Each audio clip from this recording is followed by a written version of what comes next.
Hey, what's up, everybody? I want to talk about what I think is one of the core tenets that all of us need to get in line with, and I think it's somewhere that hopefully will solve a lot of our problems.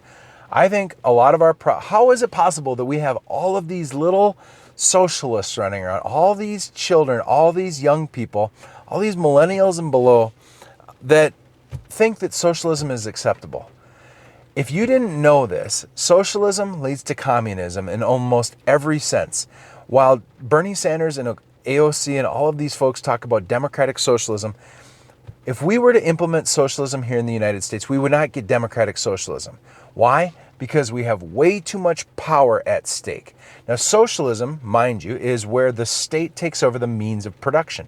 In other words, the state gets in charge of all of our jobs. They take over all of industry and the means of production, right? Well, it starts out that way, and then what it very quickly leads to is that there are two groups of people: those who work for the government and those who don't. Okay? Eventually, we started finding out that the bureaucrat inside of the Soviet Union, started with the Bolshevik Revolution, and the Bolsheviks were all for the people. Now, they were communists, they were Marxists, and Lenin was leading this Marxist movement to try and have a classless society, right? So there's all these initial guys that were all like, we need to be for the worker, and industry and capitalism by its nature exploits the worker. We need to take over the means of production and hand it back over to the worker. Well, immediately as that happens, who's in charge of handing this over to the worker? Who's in charge of taking it from one and then distributing it? Because whoever that is the state, and the state gets it wrong, and the state now has more power than it knows what to do with. In a free market enterprise system, people set out on their own to go out and meet the demand. They're gonna give supply. They're gonna create businesses which meets demand, and the market itself by earning people's dollars in free will, by people engaging in professional jobs on their free will, we have this amazing system where everybody's working on their own best interest. They're trying to keep the fruits of their labor, earn fruit from their labor, and good things happen. But in the Soviet Union, it started with saying, hey, they're being exploited. Let's take this over. We'll give it back to them. We'll have a classless society.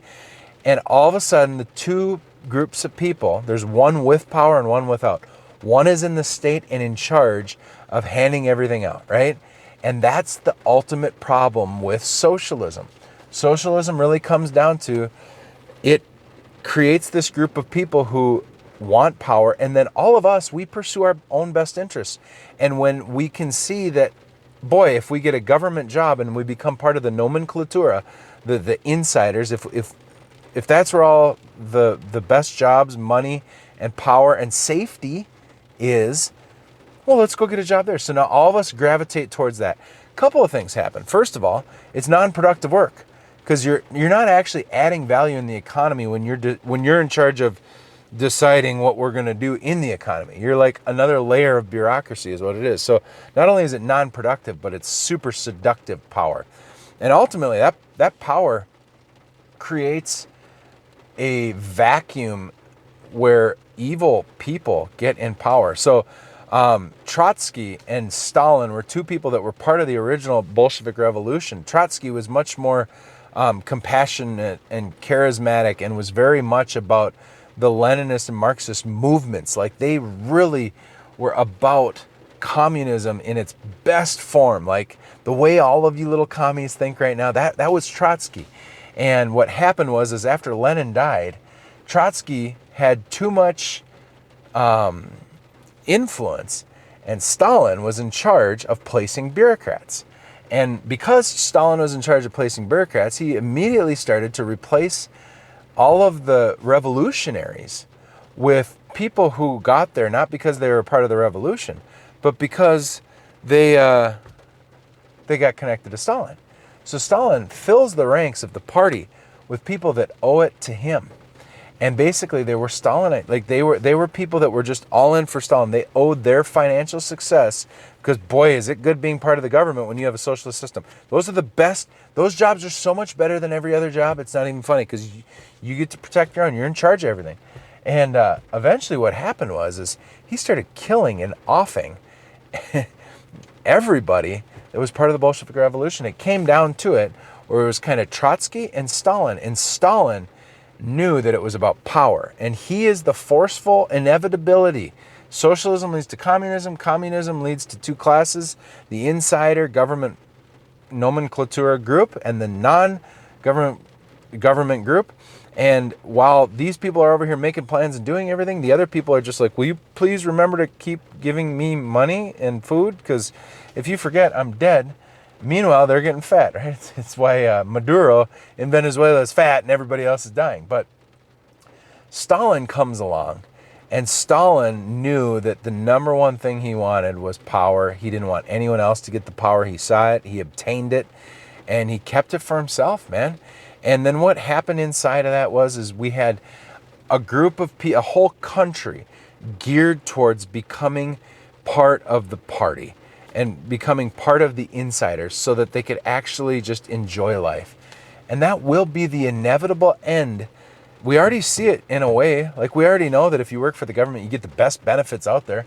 The public sector already has a premium when it comes to salaries as opposed to the salaries of the private sector. Not for business ownership or anything like that, but the power to tax, the power to control the means of production, and those two together it's too much power. We can't have it. So we need to be teaching people. The big problem with socialism is that you will hinder production, you'll screw it up, A, and B, you will create a new class warfare that we will all lose, because only the politically connected will get in there. And then you set this group of people, they have a whole different set of laws that apply to them as opposed to everybody else.